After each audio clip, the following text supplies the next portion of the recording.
Uma das formas de se sair legal do Brasil para os Estados Unidos é através de um programa chamado Au Pair. Talvez você já tenha ouvido falar sobre esse programa.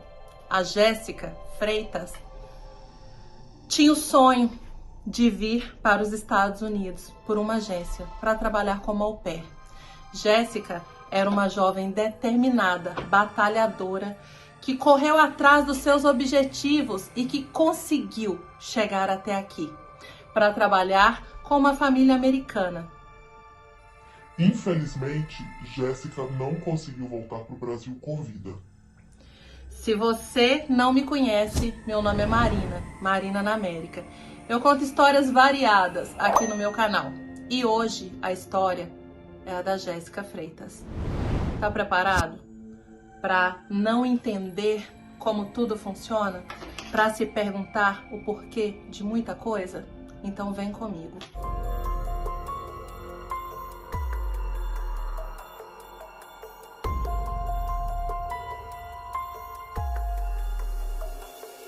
Aos 17 anos, Jéssica tentava convencer os pais a deixar com que ela participasse de um programa que poderia tornar viável a vinda dela aqui para os Estados Unidos. Um programa chamado Au Pair. Para quem nunca ouviu falar, é simples. Existem agências que trazem moças de todos os países para trabalhar com famílias americanas como babá, como doméstica, para ajudar nos afazeres da casa. E essas famílias, elas fazem tipo uma troca com você. Você vem com o intuito de estudar, você tem direito de estudar, estando hospedada na casa dessa família. Inclusive, eu tenho uma cliente na limpeza de casa que ela aceita pessoas que vêm como au pair para casa dela. A família americana te hospeda na casa dela, aí você tem o horário de trabalho, eles te pagam um valor muito abaixo do que o valor normal de um funcionário aqui. Geralmente são $200 por semana. É um valor mais simbólico, uma vez que você tem moradia gratuita. No caso de Jéssica, ela veio trabalhar para uma família que tinha 3 filhos. E um deles tinha necessidades especiais. E ela já sabia disso, porque antes de sair do Brasil, você tem contato, você conhece a família que você vai estar sendo enviada para a casa deles. Naquele momento, Jéssica fez de tudo que ela podia para se enquadrar nos padrões para ela ser aceita no programa. Ela correu atrás, ela não tinha experiência com crianças, então antes de sair do Brasil, ela se certificou de que ela ia ser capacitada para exercer a função dela. Ela foi trabalhar em uma escolinha e ela fez um trabalho com os pais dela para que eles aceitassem a ida dela, a vinda dela para os Estados Unidos, porque com 17 anos é difícil para um pai e para a mãe aceitar que a filha vai sair do Brasil para ir para uma casa de desconhecidos, né? Do outro lado do mundo. Pois Jéssica correu atrás dos sonhos dela e ela conseguiu. O que ela não sabia era o que a esperava. Com tudo encaminhado, no dia 3 de janeiro de 2010, Jéssica saiu do Brasil rumo a Nova York para realizar o sonho da vida dela, para ir morar com a família que a agência encontrou para ela, né? Tudo estava perfeito. Ela chegou na casa. Uma coisa que você deve saber, quando você está no programa de au pair, o máximo que você pode ficar com uma família é o período de 2 anos. Depois disso, você tem que regressar para o seu país ou você tem a possibilidade de mudar o seu visto para o visto de estudante. É o que muitas fazem, porque querem continuar aqui e é o que Jéssica fez. Depois de 2 anos com a família, ela entrou em contato com os pais, disse que tinha encontrado uma faculdade aqui e tinha mudado o visto dela para estudante. Ela ia continuar aqui, ela não queria encerrar a estadia dela aqui. Outra prática comum é que quando você decide estender a sua estadia aqui, muitas famílias, elas mesmas fazem um acordo com você fora da agência que te trouxe. Elas te oferecem alguns benefícios para que você continue residindo na casa dela e ajudando nos afazeres que você está acostumada a ajudar. No caso de Jéssica, a família ofereceu para ela um carro, um Honda Civic, em 2012. Um Honda Civic, e aumentou o salário dela também. Aumentou uma quantia não exorbitante, mas significativa para que ela continuasse morando na casa da família. Os pais de Jéssica, nesse momento, vieram para visitá-la. E ficaram muito felizes em ver a situação da filha, a casa que ela morava, a família com quem ela estava. E tiveram uma mini férias aqui e regressaram para o Brasil, deixando a filha sã e salva. Pelo menos é o que eles pensavam. Os pais de Jéssica relatam que mesmo a filha estando muito longe de casa, o contato entre eles era constante e diário. Eles falam que eles conversavam ou todos os dias, ou dia sim ou dia não, por Skype.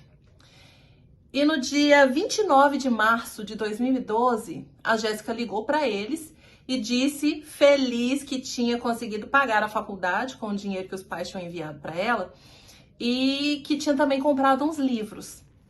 Foi o último contato que os pais de Jéssica tiveram com a filha viva. Eles tentaram entrar em contato com a Jéssica no dia 30, no dia 31 e no dia 1º, sem resposta. Eles ficaram extremamente preocupados, mas eles não tinham mais nada o que fazer a não ser esperar por notícias. E no dia 1º, o corpo de Jéssica foi encontrado no quarto em que ela morava, na casa da família americana. O corpo dela foi encontrado pelo padrasto, o host father, como se diz aqui. E no dia 2 de abril de 2012, a mãe de Jéssica recebeu uma ligação informando a trágica perda da sua filha. Num primeiro momento, a mãe de Jéssica achou que fosse um trote. Que mãe está preparada para receber por telefone a notícia de que a sua filha, que estava bem, vivendo o melhor momento da sua vida, estava assim, muito bem, infelizmente foi encontrada morta dentro do quarto onde ela residia. O pai de Jéssica foi informado, ele não estava em casa no momento, e aí começou a angústia da família. Começou a busca por respostas, uma vez que tudo tinha acontecido do outro lado do mundo. No primeiro momento, a comunicação entre os pais de Jéssica e a família americana foi muito difícil, porque os pais de Jéssica não falavam inglês. Então, com a ajuda de uma amiga, o pai de Jéssica conseguiu a ajuda do Itamaraty. E eles então fizeram uma chamada de vídeo, todos juntos. Estavam o pai e a mãe da Jéssica, uma funcionária do Itamaraty para traduzir tudo que estavam dizendo, o pai da família americana e um investigador. No primeiro momento, o pai de Jéssica achou bem estranho as perguntas que foram feitas para ele, porque em todo momento o investigador ficava indagando fatos sobre a vida de Jéssica, fatos como ela não deixou nenhum bilhete de despedida, ela tomava algum remédio antidepressivo, tem algo na vida de Jéssica que a gente precisa saber. E o pai da família americana disse que Jéssica tinha mudado o comportamento dela recentemente, que inclusive ela tinha saído de casa e ficado 2 dias fora sem dar notícias, coisas que não eram normais dela fazer. Mais tarde, o pai da família americana se confundiu e deu outra versão, fez outro relato a respeito de Jéssica, o que deixou o pai biológico de Jéssica, o pai brasileiro, o pai real, um tanto quanto intrigado. Na segunda versão, o pai americano disse que ela demorou a voltar para casa porque ela tinha saído e tinha perdido o trem, então ela teve que dormir na estação para depois voltar para casa. Ele ficou meio confuso entre uma versão e outra e levantou suspeitas. Ele disse também que ela chegou em casa pela manhã e os avós das crianças estavam em casa, então ela interagiu ali com a família e como ela tinha passado a noite toda na rua, ela subiu para o quarto dela e não saiu mais de lá. Dando-se o tempo, contando-se o período que ela ficou dentro do quarto sem contato com a família, a mãe americana, a host mother, resolveu bater na porta do quarto dela, procurando por respostas e não houve resposta. Ela então entrou em contato com o host father e ele chegou em casa e arrombou a porta do quarto onde Jéssica estava. O quarto da casa deles, que era onde Jéssica morava. Ele disse que assim que ele arrombou a porta do quarto, claramente ele viu o corpo de Jéssica já sem vida, caído. Metade do corpo dentro do closet, metade do corpo fora do closet. Foi então que ele entrou em contato com a polícia. E nesse momento ele disse para o pai biológico da Jéssica que ele se incumbiu também de procurar por evidências que pudessem mostrar por que Jéssica tinha se matado. A polícia começou as investigações e as perguntas. Ela não te deixou um bilhete de despedida? Ela tomava algum antidepressivo? Ela tinha algum problema que a gente não saiba? É porque na cena do crime, a impressão que se tinha é que Jéssica tinha acometido contra a própria vida. Jéssica tinha se matado. O que deixou os pais desesperados, porque a filha estava feliz, vivendo uma fase plena da sua vida. No dia 3 de abril, o pai de Jéssica compra uma passagem para ir para os Estados Unidos para reconhecer o corpo da filha, fazer todo o procedimento e trazer o corpo dela de volta para casa. Ele entregou a filha viva e foi buscar o corpo dela. Imagina a dor desse pai, imagina a dor dessa mãe. O pai americano ainda ofereceu ajuda para pagar a passagem da mãe, para que a mãe também viesse para os Estados Unidos, e ainda sugeriu que o corpo fosse cremado aqui. Ele sugeriu que o corpo fosse cremado e que ele iria ajudar na cremação do corpo. A família negou, não quis a passagem para a mãe, ela não tinha condições de vir, veio só o pai e o pai não queria que a filha fosse cremada. Ele queria trazer o corpo da filha de volta para a pátria dela, para ser sepultada no Brasil. No dia 4 de abril de 2012, o pai de Jéssica chega nos Estados Unidos para fazer o reconhecimento do corpo da filha. E para surpresa dele, a única coisa que ele tinha para reconhecer era uma foto de Jéssica. Eles não mostraram para ele o corpo da filha. E entregaram para ele o laudo, onde atestava que Jéssica tinha atentado contra a própria vida, ela tinha cometido suicídio, e entregaram para ele também 2 malas com todos os pertences da filha. Ele foi para a funerária para resolver os trâmites legais para trazer o corpo para cá, e lá ele se encontrou com o host father da Jéssica. Nesse momento, o host father ofereceu de pagar metade dos custos de funerários aqui nos Estados Unidos, o que foi um choque para o pai da Jéssica, porque ele disse que Jéssica trabalhou durante mais de 2 anos para a família, recebendo uma quantia irrisória pelo trabalho dela, né, pelos padrões da família que tinha dinheiro, e que o mínimo que eles podiam fazer era pelo menos pagar os gastos funerários aqui dentro dos Estados Unidos. E assim foi feito. O pai de Jéssica voltou para o Brasil com 2 malas de pertences da filha e o corpo. Chegando no Brasil, o funeral aconteceu, enterraram o corpo da filha, e quando foram abrir os pertences de Jéssica, eles perceberam que faltavam muitas coisas, pertences pessoais de uso diário da Jéssica, e resolveram entrar em contato com a família e tiveram uma surpresa com a resposta que eles obtiveram. A família disse claramente que eles resolveram doar alguns pertences dela sem expressar nenhum sentimento, nenhum respeito pela dor da família. Doaram os pertences que estavam faltando. Até hoje ninguém sabe por que fizeram isso.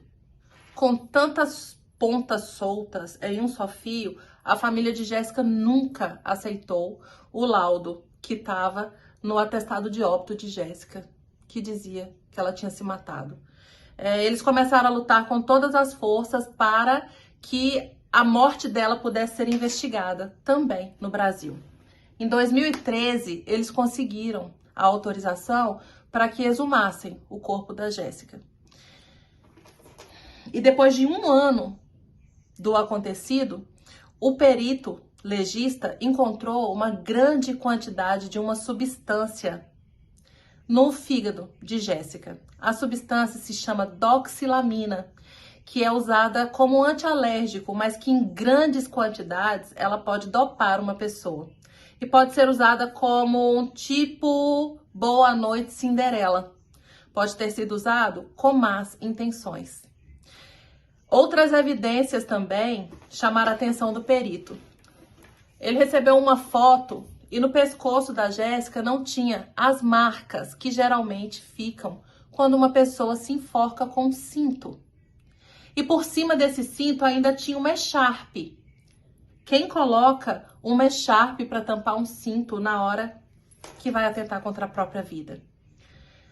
O laudo foi inconclusivo e deixou mais ainda os pais de Jéssica com perguntas. Nessa época, o caso de Jéssica foi parar nos noticiários, na televisão, nos jornais. Causou-se uma grande procura pelo que estava acontecendo.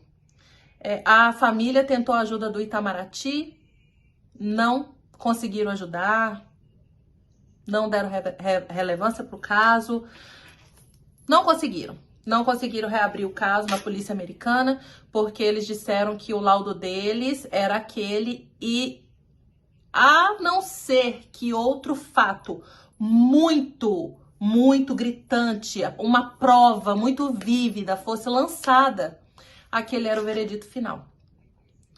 As perguntas ainda continuam. Existe ainda uma petição em aberta que procura assinaturas para que eles possam levar para o Congresso americano para que reabram o caso de Jéssica, que até hoje encontra-se sem respostas. O que eu tenho a dizer para vocês? Eu sinto muito pela família da Jéssica, porque não ter respostas é muito difícil e ter a dúvida. A filha estava muito feliz em um momento e de repente eles recebem a notícia de que ela estava morta, que ela tinha se matado, e o padrasto entrando em contradições e uma substância encontrada no organismo dela depois de 1 ano do acontecido, uma substância essa que poderia ter sido usada para sedar a Jéssica. As perguntas são infinitas. O que aconteceu com Jéssica? A única certeza que a gente tem é que, infelizmente, o sonho de uma moça bonita, nova, com toda a vida pela frente, morreu num quarto de uma casa de au pair em Nova York. A vida é uma incógnita e uma caixinha de surpresas. Às vezes a gente luta incessantemente para alcançar patamares maiores, para se sobressair em alguma coisa, para lutar pelos sonhos, para passar por cima do que for necessário para a realização pessoal. Sonhos são fantásticos e melhor do que sonhar é poder realizar. É por isso que eu digo sempre e que eu trago para minha vida, de que a vida é o aqui e o agora. O hoje é o que você tem que lutar por ele. As memórias que você deixa quando você está aqui nesse plano é o que vai restar de você. O seu patrimônio talvez fique, se o seu patrimônio for muito grande, vai ficar para dar briga, né? Porque vão brigar por unhas e dentes pelo que você construiu em vida. Vão brigar depois da sua morte. Mas as memórias que você criou, elas vão ser eternas. Sabe aquele passeio que você tá sempre cansado para fazer com seu filho? Faça. Sabe aquela viagem que você nunca coloca como prioridade, nunca sobra o dinheiro? Faça. Sabe aquele eu te amo que você esqueceu de dar porque estava muito entretido fazendo outra coisa? Dê. Crie memórias, porque quando você se for, a lágrima vai cair, mas o que você deixou vai ficar aqui para sempre. Você está criando memória suficiente? Se você partir amanhã, você espalhou sorrisos suficientes? Pensa nisso. Pensa nisso, marmota. E eu te espero aqui amanhã para mais um conteúdo. Te desejo sabedoria, sempre.